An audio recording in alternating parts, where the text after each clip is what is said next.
IIT జేఈలో మంచి rank రానటువంటి విద్యార్థులకు బెస్ట్ ఆప్షన్ సిఏ కోర్సులు అడ్మిషన్స్ జరుగుతున్నవి. నమస్తే రమ్మగారు. నమస్తే జయ. రమ్మగారు, ఏదైనా మంచి స్టోరీ చెప్తారా? కొంచెం పెద్ద కథ చెప్తాము. పూర్వం అట ఊహానగరం అనే ఒక రాజ్యం ఉండేది. దానికి వక్రబుద్ధి అనే పేరున్న ఒక రాజుగారు ఉండేవాడు. బాగుందండి, ఊరి పేరు బాగుంది, రాజు పేరు ఇంకా బాగుంది. అదే మరి కథలను బట్టి అలా పెడతారు మరి. అంతే. అయితే ఈయనకి ప్రతాపుడు అని ఒక అతను, ఒక కుర్రాడు సైనికుడుగా ఉండేవాడు ఆయన రాజ్యంలో. సైన్యాధిపతి కాదు, ఒక చిన్న పోస్టు. వీడు భలే చక్కటి వాడు, మంచి సాహసి, చాలా మంచివాడు కూడా. ఓసారి ఇతను 1-2 రోజులు సెలవులు వస్తే ఎవరి దారిని వాళ్ళు వెళ్తారు కదా, ఒక అడవిలోకి వెళ్ళాడు వేటాడడానికి. ఆ వేటాడుకుంటూ అటాట తిరిగాడు. తిరిగి ఏమైంది, ఒక చోట బాగా దాహం వేస్తుందని ఒక చెరువు దగ్గర మంచినీళ్ళు తాగి దాని గట్టు మీద కాసేపు పడుకున్నాడు. ఏమైనా లేళ్ళో గీళ్ళో వస్తాయి నీళ్లు తాగటానికి, దేన్నైనా కొట్టచ్చని కొద్దిగా ఆ పడుకున్నవాడు పక్కకి తిరిగి బాణం ఎక్కుపెట్టి రెడీగా ఉన్నాడు. అంటే ఇతను చూశాడు, ఎక్కడి నుంచో ఒక 7 హంసలు వచ్చినాయి. బాగున్నాయో, కొడితే కొట్టచ్చు, కానీ ఇతను ఇంత చక్కగా ఉన్నాయి, వీటిని ఎందుకు కొట్టడం, అనవసరంగా మనకేం తిండికే దీనికే ఏమీ లేదని వాటికి వేసి చూస్తున్నాడు. వాటి హంసలు ఎక్కడి నుంచో దిగినాయి, గట్టు మీదకి నడుచుకుంటూ వచ్చినాయి. ఇతను చూస్తూ ఉండగానే రెక్కలు తీసి పక్కన పెట్టి 7 అందమైన అమ్మాయిలుగా మారిపోయి ఆ చెరువులోకి దిగేశారు వాళ్ళంతా. అమ్మాయిలందరూ చక్కగా చిన్న చిన్న బట్టలతోటి చెరువు అంతా ఈత కొట్టారు బ్రహ్మాండంగా. ఈ అబ్బాయి చూస్తున్నాడు, చూసి చూసి ఏం చేశాడు, వాళ్ళు ఇక్కడ మైమర్చిపోయినారు. చల్లగా ఈ పక్క నుంచి ఆ పక్కకి దెక్కుంటూ వెళ్ళి ఆ రెక్కల్లో నుంచి ఒక జత రెక్కలు తీసి దాచిపెట్టుకున్నాడు. చీకటి పడిపోయి పడంగానే ఈ హంసలన్నీ బయటకు వచ్చినాయి. అమ్మాయిలందరూ బయటకు వచ్చి ఎవరి రెక్కలు వాళ్ళు తొడుక్కుని హంసల్లాగా మారిపోయారు. ఒక అమ్మాయి రెక్కలు దొరకలే. ఆ అమ్మాయి అటు ఇటు వెతుక్కుంటుంటే వాళ్ళందరూ ఏమన్నారు, నీ రెక్కలు వెతుక్కుని వచ్చి సమయం అయిపోయింది, చీకటి పడితే ఒప్పుకోరు, దారులు మూతపడిపోతాయని 6 హంసలు ఎగిరిపోయినాయి. ఈ పిల్ల ఇక్కడే నుంచి ఉండిపోయింది. అయ్యో. అటు ఇటు తిరిగింది, కొంచెం దుఃఖంగా చెప్పింది, నా రెక్కలు దొరికిన మహానుభావులు ఎవరో, దయచేసి నా రెక్కలు నాకు ఇవ్వండి, మీకేం కావాలంటే అది చేస్తా.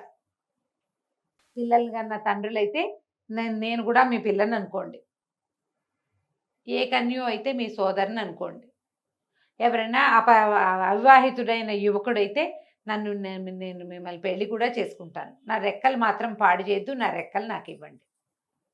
జాలేసింది ఇతనికి, బతిలాడుకుంటోంది అంత చక్కటి అమ్మాయి. తను కనపడ్డాడు ఆ అమ్మాయికి.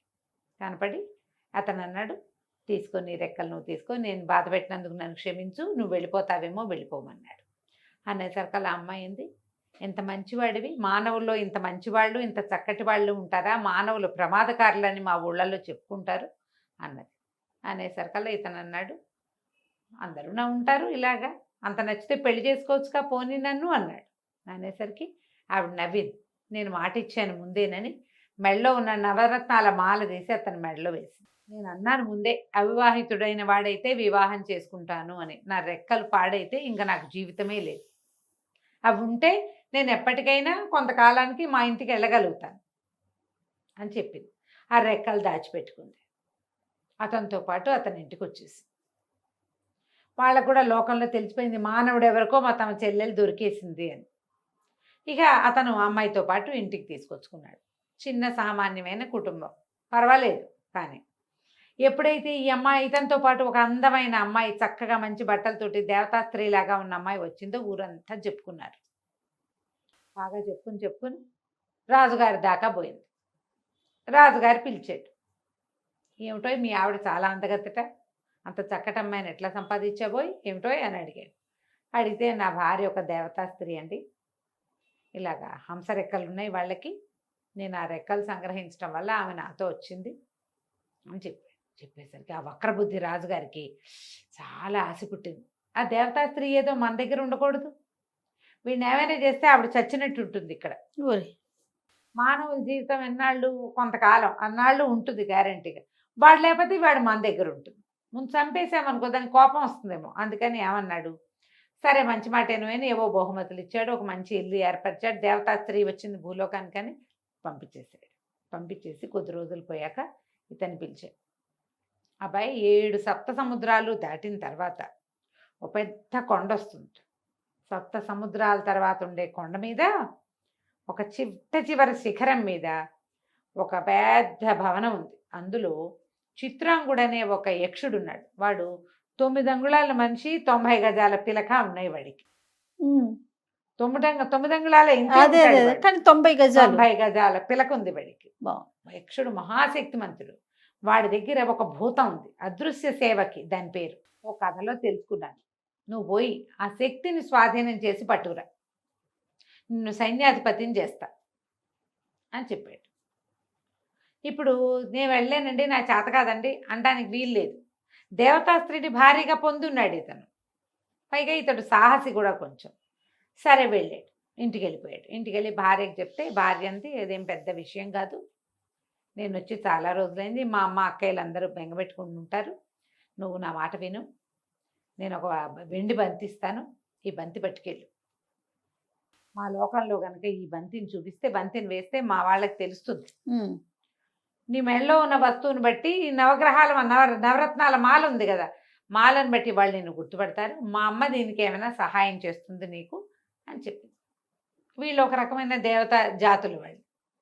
సరే ఇతను ఏం చేశాడు, కొండలు కోనలు దాటుకుంటూ వెళ్ళి ఒక మాయా సరోవరం, అమ్మాయి చెప్పిన అడ్రస్ ప్రకారం ఆ సరోవరంలో బంతిని పడేసేసరికల్లా నీళ్ళన్నీ పక్కకిచ్చి పక్కకి వెళ్ళిపోయి తను దిగి వెళ్ళడానికి దారి కనపడింది.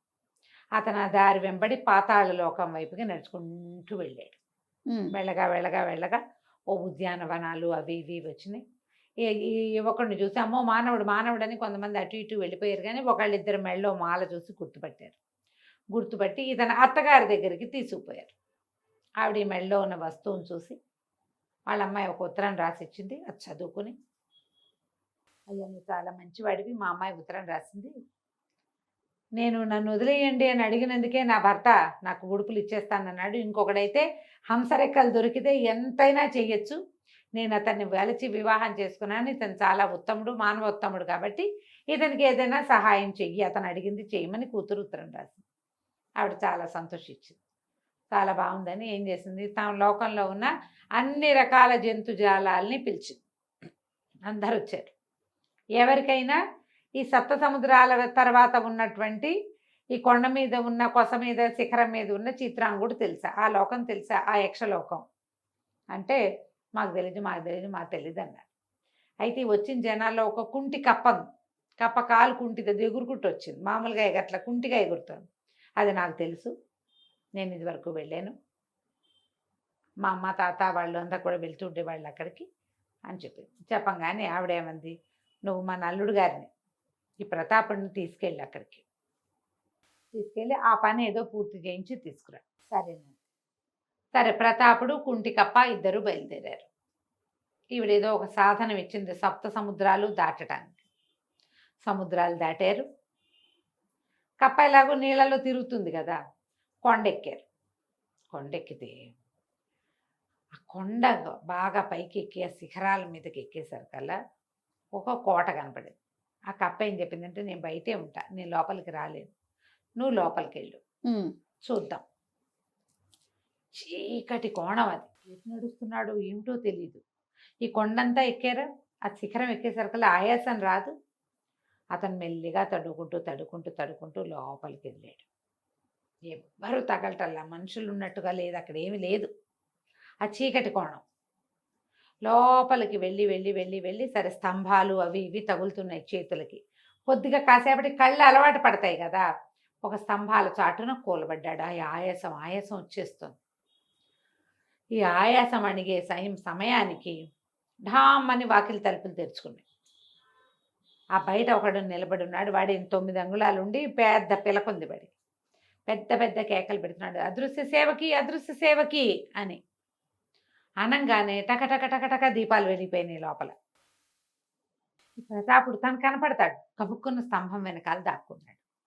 వాడు ఆ పిలక సవరించుకుంటూ చిత్రాంగుడు లోపలికి వచ్చాడు. నేను సభకి వెళ్ళాలి, అన్నం పెట్టవా, ఎప్పటికి భోజనం పెడతావు నువ్వు అని గట్టిగా అరిచాడు. అరవంగానే వెంటనే ముందేమో ఈ దీపాలు వెలిగిపోయినాయి. ఒక దీపం చేత్తో పుచ్చుకుని ఒక దీపం కదులుతూ వస్తుంది.